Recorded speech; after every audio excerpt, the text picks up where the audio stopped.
My name's Dr. Morgan Cable. I'm a research scientist at NASA's Jet Propulsion Lab and very happily was involved in this super cool project called the Exobiology Extant Life Surveyor. And so I want to touch on a little bit of why the heck we designed this, where we went, and what we have discovered along the way. So first, let's start off with talking about what ocean worlds are. These are places in the solar system we're excited to study. Now, of course, you may think, well, but Earth is an ocean world. You don't have to go far. We've got one right here. Earth is a planet. We have oceans. That's great. And that's true. But what we are finding is that as we start to explore other places with liquid water in our own cosmic backyard and beyond, that Earth may be more the exception than the rule. Most of the other places, in fact, all of the other places in our solar system where we have liquid water do not have these oceans on the surface. Instead, they have a liquid water ocean, usually a global one, underneath a layer of ice that protects it, keeps it liquid, and may provide really habitable conditions. So conditions suitable for life as we know it, potentially as we don't know it as well. So far, we have tentative evidence, or in some cases, pretty compelling evidence of liquid water oceans in a lot of different places, largely moons of the gas giants or the ice giants. So, for example, Europa in orbit around Jupiter, Ganymede, Callisto as well. We have some evidence for liquid water oceans there. Moving further out, two moons that are near and dear to my heart, one of which I'll talk about a lot tonight, Titan and Enceladus around Saturn. And even further out, Neptune has this really amazing moon called Triton that is actually orbiting backwards the wrong way. We think it might be a captured object from the Kuiper Belt. And it seems like even some of Uranus's moons may also hold liquid water oceans underneath their crusts of ice.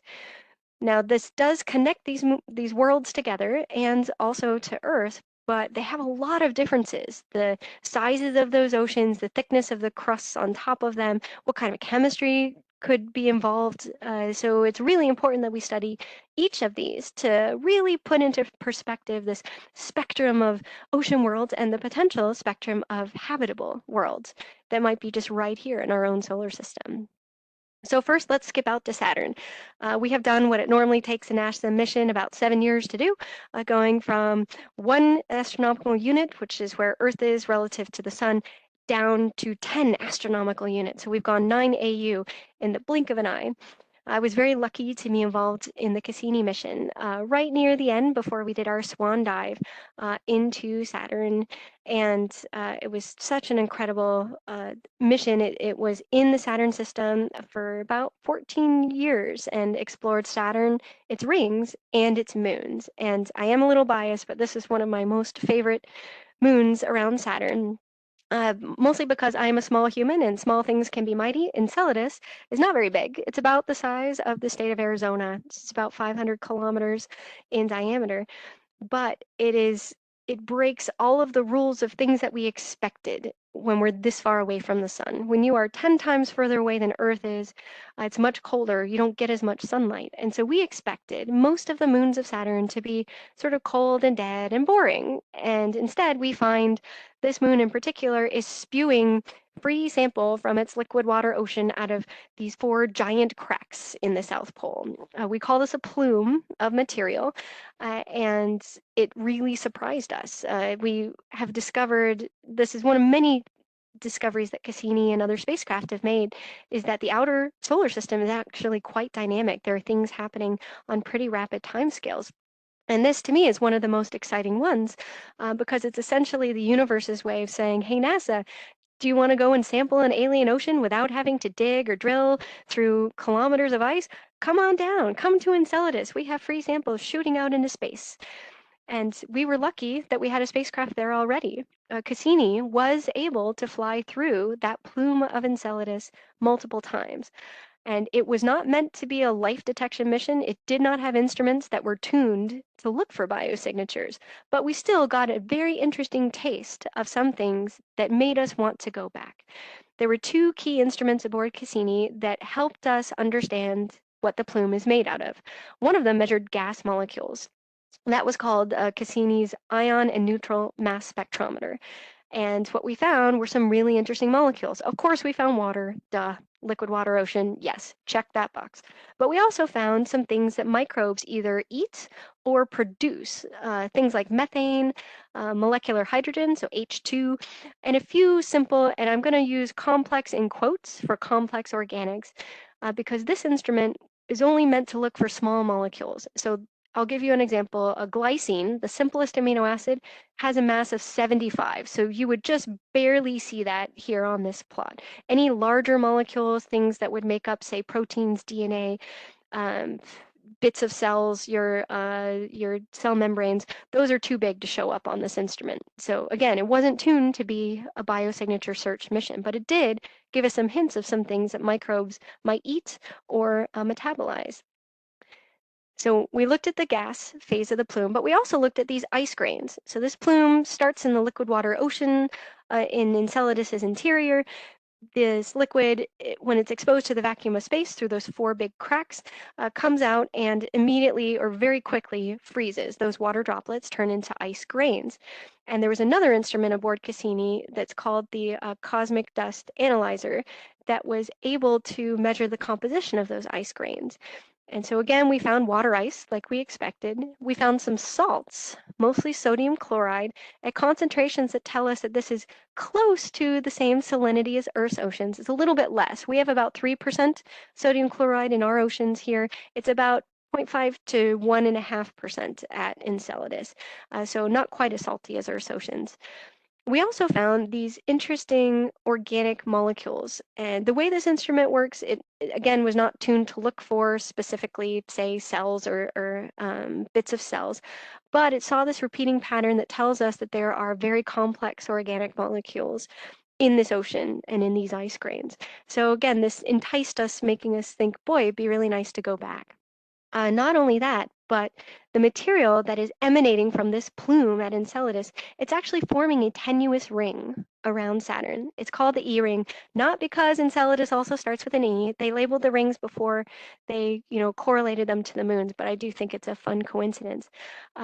But Cassini was able to sample some of the grains in that E ring and found something that's called silica nanoparticles. So silica is SiO2, not to be confused with silicate, which is SiO4. Turns out the only way that we know of to make things of this oxidation state, so this number of oxygens attached to the silicon, and this specific size, these are nanograins, so they're 2 to 9 nanometer in radius, that the only way to make that is if you have liquid water in contact with a rocky interior at temperatures of about 90 degrees Celsius or above. Now, 100 degrees Celsius is boiling, so this is like, pretty warm. And this tells us that we may have hydrothermal activity down at the base of Enceladus' seafloor. Now, this picture I've just shown you of Lost City, I wish this was at Enceladus. We haven't sent submersibles there yet. That's partly what I'm going to talk about, getting the steps to get there. This is in our own ocean. This is an analog environment where we have those same kind of hydrothermal conditions, and the silica will it will precipitate out and form these beautiful chimneys. This is actually a few stories high, which you're seeing in this image here, next to, I'm not sure if that's Alvin or another submersible. But we have places here on Earth that we can study to try to get an idea of what kind of life might exist in the ocean of Enceladus or some of these other ocean worlds. And if indeed there are hydrothermal vents, this gets us really excited. As you can see here, this is also at our seafloor at the Mid-Atlantic Ridge. These hydrothermal vents provide energy sources of geothermal energy that organisms, not just microbes, but you can see multicellular organisms here, crabs, shrimp, octopods, even those tube worms. Did you know those can live to be 200 years old? I just learned that. It's kind of fascinating. But complex ecosystems that are living as far removed from sunlight as you can get, right? Because sunlight is not accessible in a subsurface ocean like Enceladus. You've got that ice shell on top that blocks the sunlight. But if you have hydrothermal vents, then you could potentially have the conditions suitable to support life. And recently, even The Onion, our favorite news source, got on board saying that we have discovered all of the ingredients for life as we know it for mouth-watering enchiladas at Enceladus. It's a pretty exciting place and a target to explore. Now, Cassini's mission ended in 2015, or 2017. Gosh, excuse me, 2017. But Even more recently than that, we've pointed the James Webb Space Telescope in Saturn's direction, and we have found that the plume, of course, it's still there. Makes sense. It's made a ring around Saturn. We're pretty sure it's been around for a while. But it was nice to see that not only is it still there even to this day, but that the amount of stuff coming out, that flux, is about the same.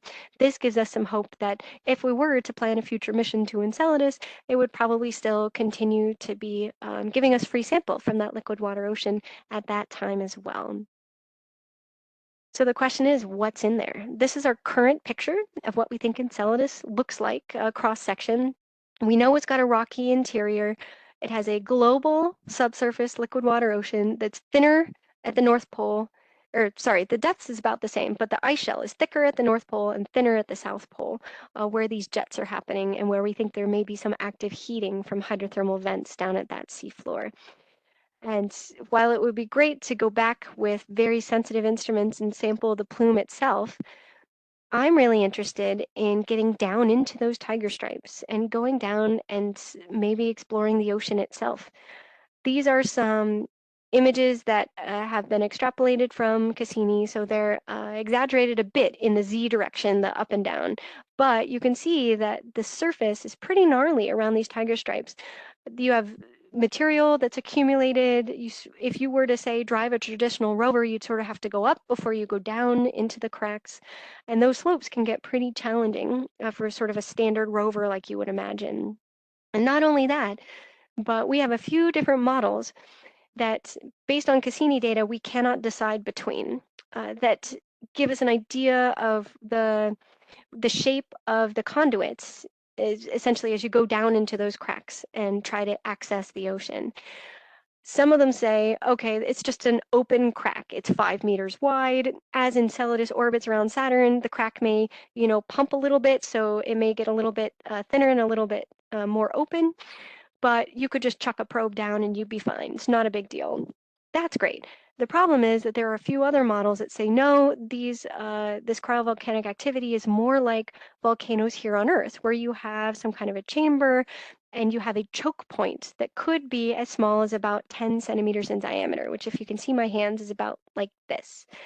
And so when we're thinking about robotic explorers or ways to access that material, ideally we would like some kind of robot design that could handle any of these scenarios. So it could handle the very wide crack scenario, but also this choke point scenario too. And that is what drove the design of EELS. We were trying to think of something that could navigate all sorts of complex and challenging terrain on the surface, but then still be able to fit through, say, a 10 centimeter diameter choke points in a vent. And so it benefits us that we in Pasadena are very close to Hollywood and Los Angeles here. So we actually had one of the animators from the Avengers movies work with us to generate this animation to give us an idea of what this concept would look like.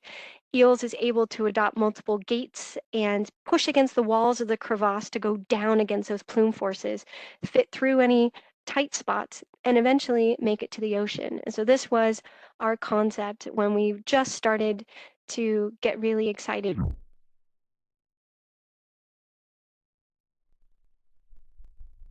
about building and testing a prototype like this.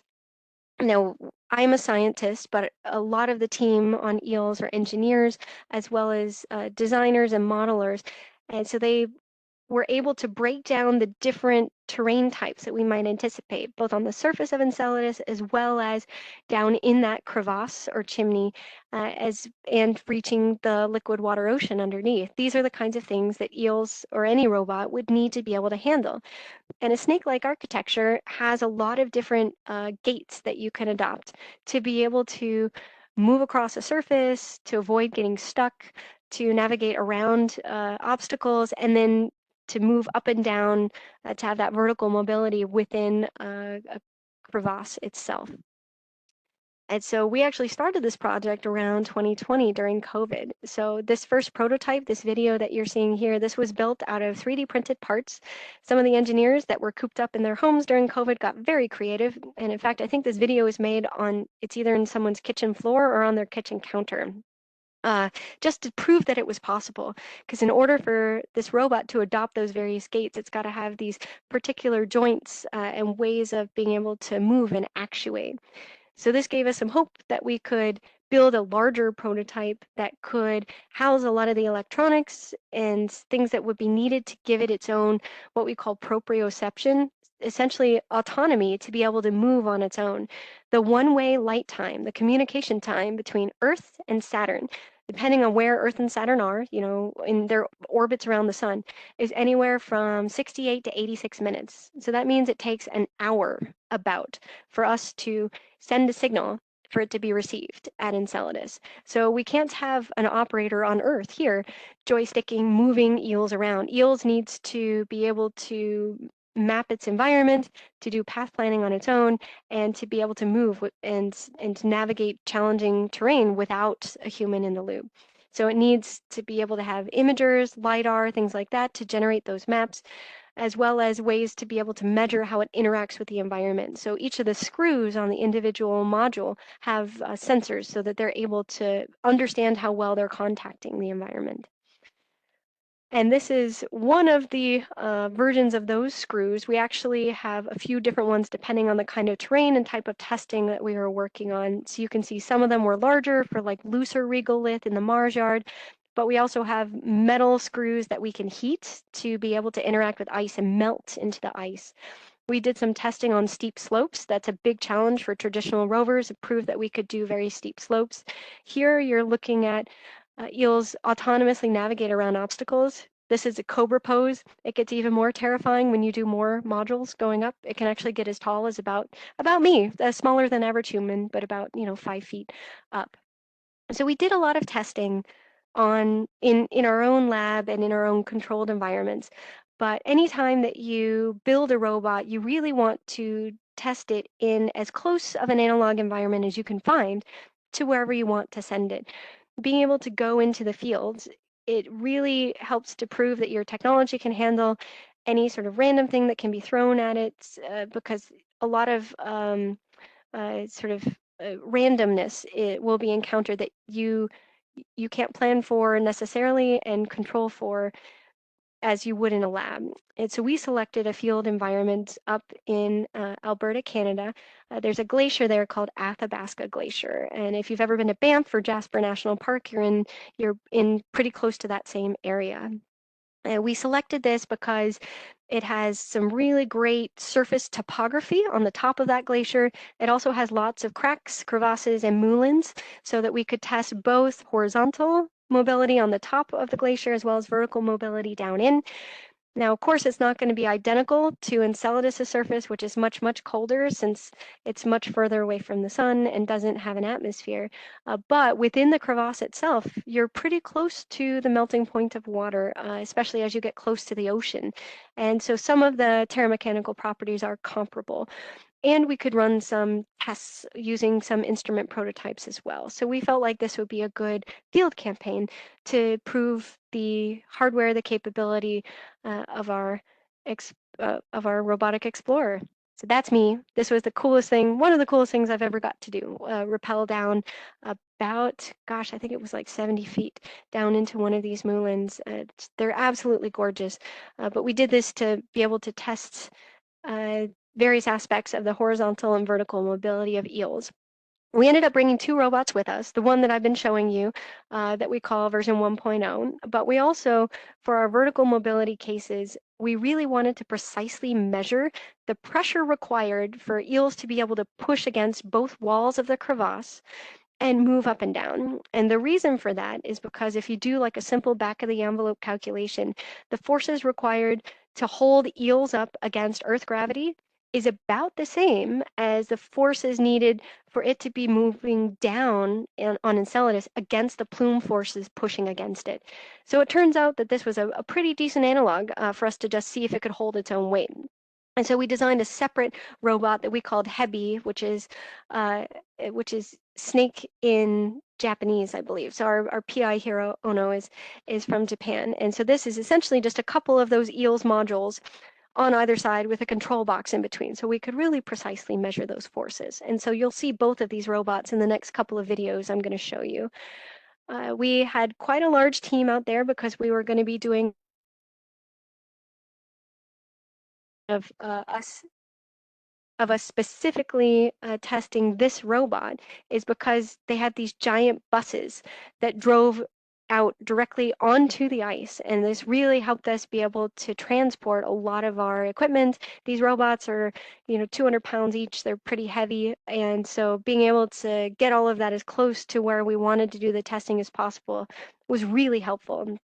We also did a few helicopter drops of certain gear that was necessary and that we couldn't include in the bus transports. But being able to pull together an extensive field campaign like this was really incredible, and I'm so grateful to all members of our team, including our safety team. So for every two either scientists or engineers we had on the glacier, we had one safety person. So it was a ratio of 2 to 1. You can see a few of them here.